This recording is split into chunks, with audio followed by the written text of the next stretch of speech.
नाजरीन, मैं हूं महताब आलम और आप देख रहे हैं इंसाफ टाइम्स का खास शो। चलते चलते इस सफ़र में हम आपके साथ चलते चलते समाज, सियासत और इंसाफ से जुड़ी बड़ी और अहम खबरें लेकर आते हैं। तो आइए देखते हैं आज की अहम कहानी। गुजरात का जातिवादी हमला। गुजरात के जूनागढ़ से दिल दहला देने वाली वारदात सामने आई है। 16 अगस्त को एक दलित युवक को बेल्ट और डंडे से बेरहमी से पीटा गया, उसका मोबाइल छीन लिया गया और जान से मारने की धमकी दी गई। पिछले 21 दिनों में तीसरा जातिवाद अत्याचार है। पीड़ित युवक का दर्द साफ है, आज मेरी बारी थी, कल किसी और की होगी, मैं बस इंसाफ चाहता हूँ। पुलिस ने केस दर्ज कर लिया और आरोपियों की तलाश जारी है। यूपी में जिले का नाम बदलने की मांग। उत्तर प्रदेश के गाजीपुर जिले का नाम बदलकर महर्षि गौतम रखने की मांग उठी है। बीजेपी विधायक केतकी सिंह ने मुख्यमंत्री योगी आदित्यनाथ को चिट्ठी लिखी। उनका कहना है कि आक्रांताओं के नाम हटाकर महान विभूतियों के नाम जिले और शहरों को दिए जाए। अब देखना है कि सरकार इन पर क्या कदम उठाती है। रांची स्कूल में शर्मनाक कांड। झारखंड की राजधानी रांची में श्रद्धानंद सेवा आश्रम मध्य विद्यालय का एक टीचर नाबालिग छात्राओं से अश्लील हरकतें करता रहा।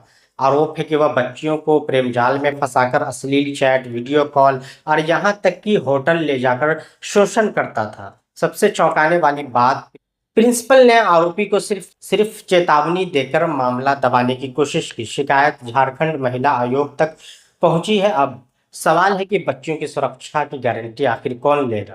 पत्रकारों पर शिकंजा। असम पुलिस ने द वायर के संस्थापक संपादक सिद्धार्थ वरदराजन और वरिष्ठ पत्रकार करण थापर को 22 अगस्त को पेश होने का नोटिस दिया है। उन पर भारत की संप्रभुता और एकता को खतरे में डालने का आरोप है। एडिटर्स गिल्ड ने कड़ी आपत्ति जताई और कहा कि ईमानदारी पत्रकारिता अपराध नहीं हो सकती। ये मामला देश में प्रेस की आज़ादी पर गंभीर सवाल खड़ा करता है। भोपाल से कांग्रेस विधायक मुश्किल में। मध्य प्रदेश हाईकोर्ट ने भोपाल से कांग्रेस विधायक आरिफ मसूद के खिलाफ एफआईआर दर्ज करने का आदेश दिया है। आरोप है कि उनके कॉलेज को फर्जी दस्तावेजों से मान्यता दिलाई गई है। अभी इस पूरे मामले की जांच एसआईटी करेगी। कोर्ट ने नए दाखिले पर रोक लगा दी है, जिससे सैकड़ों छात्रों के भविष्य पर सवाल खड़े हो गए।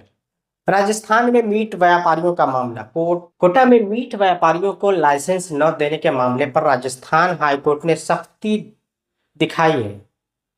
कोर्ट ने संबंधित विभागों से 4 हफ्ते में जवाब मांगा है और कहा है कि अगर आदेश नहीं माने गए तो अवमानना याचिका दाखिल की जा सकती है। व्यापारियों की ओर से एडवोकेट अंसार इंदौरी और अजीत कसबा ने मजबूत पैरवी की। यह फैसला व्यापार की स्वतंत्रता और संवैधानिक अधिकारों की दिशा में अहम माना जा रहा है। फिर जूनागढ़, फिर जातिवाद। गुजरात के जूनागढ़ से एक और खबर। दलित युवक को उसकी जाति बताने पर बुरी तरह पीटा गया। यह पिछले 3 हफ्तों में तीसरा जातिवादी हमला है। पुलिस ने केस दर्ज कर आरोपियों की तलाश शुरू कर दी है। दलित समाज सवाल कर रहा है कि आखिर कब तक जातिवाद की हिंसा यूं ही चलती रहेगी। जयपुर का विवाद। राजस्थान से बड़ी खबर। जयपुर में आयोजित शिक्षकों सम्मान समारोह में बीजेपी विधायक बल मुकुंद आचार्य ने एक शिक्षक से भारत माता की जय और वंदे मातरम न बोलने पर सवाल उठाए। विधायक ने मंच से कई बार मोहम्मद आसिफ नामक शिक्षक को घेरा और उनकी देशभक्ति पर सवाल खड़े किए। आसिफ ने साफ कहा कि उन्हें कोई आपत्ति नहीं है कि फिर भी विधायक बार बार उन पर दबाव बनाते रहे। मौके पर मौजूद लोगों ने इसका विरोध किया। गुजरात में दलित युवक पर हमला। गुजरात के जूनागढ़ से दलित उत्पीड़न के एक और शर्मनाक घटना। एक दलित युवक को 3 दबंगों ने बेरहमी से पीटा, उसकी मोबाइल छीनी और ली जान से मारने की धमकी। वीडियो वायरल हो चुका है। पुलिस ने मामला दर्ज किया है। सिर्फ 21 दिनों में यह तीसरी घटना है जो बताती है कि गुजरात में जातीय हिंसा किस हद तक जारी है।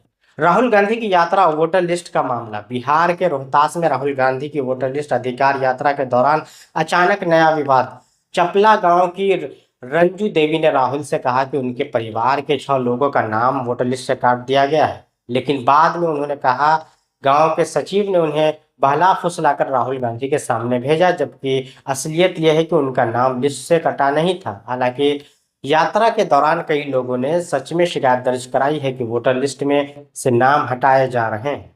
वीआईपी के मुकेश सहनी का आरोप। इसी यात्रा में शामिल विकासशील इंसान पार्टी के प्रमुख मुकेश सहनी ने बीजेपी और चुनाव आयोग पर संगीन आरोप लगाए। उन्होंने कहा कि बिहार में वोट चोरी हो रही है और चुनाव आयोग खुद बीजेपी का हिस्सा बन गया है। मुकेश सहनी का दावा है कि बिहार की जनता वोट चोरी को सबक सिखाने के लिए तैयार बैठी है। नागमणि 14वीं बार दल बदलकर बीजेपी में शामिल। बिहार की सियासत से बड़ी खबर। पूर्व केंद्रीय मंत्री नागमणि ने एक बार फिर पार्टी बदली और बीजेपी का दामन थाम लिया। जी हाँ, नागमणि ने अपने राजनीतिक करियर में 14वीं बार दल बदला है। इस बार उन्होंने ऐसा ऐलान किया कि अंतिम सांस तक बीजेपी में ही रहेंगे।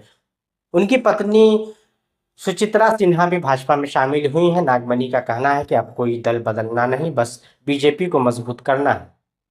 नीतीश कुमार का अनुकंपा नियुक्ति तोहफा। बिहार में मुख्यमंत्री नीतीश कुमार ने 5,353 अभ्यर्थियों को अनुकंपा आधार पर नियुक्ति पत्र सौंपे। इनमें से 4,835 विद्यालय लिपिक और 518 विद्यालय परिचारी शामिल हैं। सरकार का कहना है कि अब इन्हें राजकर्मी का दर्जा मिलेगा, जिससे वेतन और सेवा शर्तें और बेहतर होंगी। नीतीश सरकार का बड़ा फैसला, परीक्षा शुल्क घटाकर और अब बिहार के लाखों युवाओं के लिए राहत भरी खबर। कैबिनेट ने फैसला किया है कि अब सरकारी नौकरियों की प्रतियोगिताएं परीक्षाओं का शुल्क सिर्फ 100 रुपया होगा।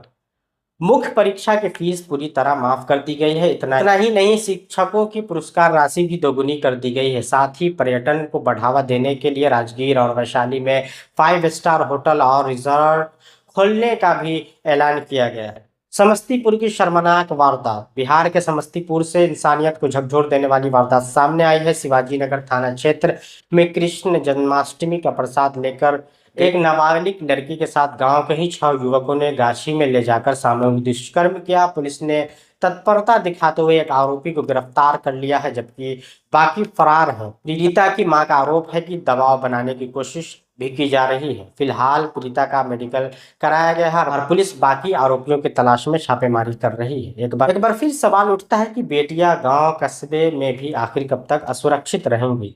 मानव तस्करी के खिलाफ पुलिस का अभियान। बिहार पुलिस ने पिछले 15 दिनों में मानव तस्करी के खिलाफ अभूतपूर्व अभियान चलाया है। नया सवेरा नाम के इस स्पेशल ड्राइव में पुलिस ने 101 बच्चों और महिलाओं को तस्करों के चंगुल से आजाद कराया। साथ ही 197 पुरुष और 53 महिला तस्करी भी पकड़े गए। एडीजी अमित कुमार जैन के मुताबिक ज्यादातर शिकार नाबालिग बच्चे और लड़कियां बनते थे, जिन्हें बहला फुसलाकर या जबरन से जाकर बंधुआ मजदूरी और सेक्स रैकेट में भी धकेल दिया जाता था। पुलिस की इस कार्रवाई ने कई परिवारों को राहत दी है और समाज को बड़ा संदेश भी दिया है कि मानव तस्करी के खिलाफ अब लड़ाई और तेज होगी। इसके साथ ही महिला और ट्रांस वुमेन हेल्प डेस्क भी थाने में शुरू करने की तैयारी है। तो नाजरीन, ये थी आज की बड़ी खबरें। कहीं बेटियों की अस्मिता पर हमला, कहीं अंधविश्वास के नाम पर हिंसा और कहीं इंसाफ के लिए पुलिस की बड़ी पहल। चलते चलते बस इतना ही, लेकिन इंसाफ टाइम्स पर सच और बदलाव की ये जंग लगातार जारी रहेगी। देखते रहिए इंसाफ टाइम्स। गुड नाइट, शुभ रात्रि, अल्लाह हाफिज।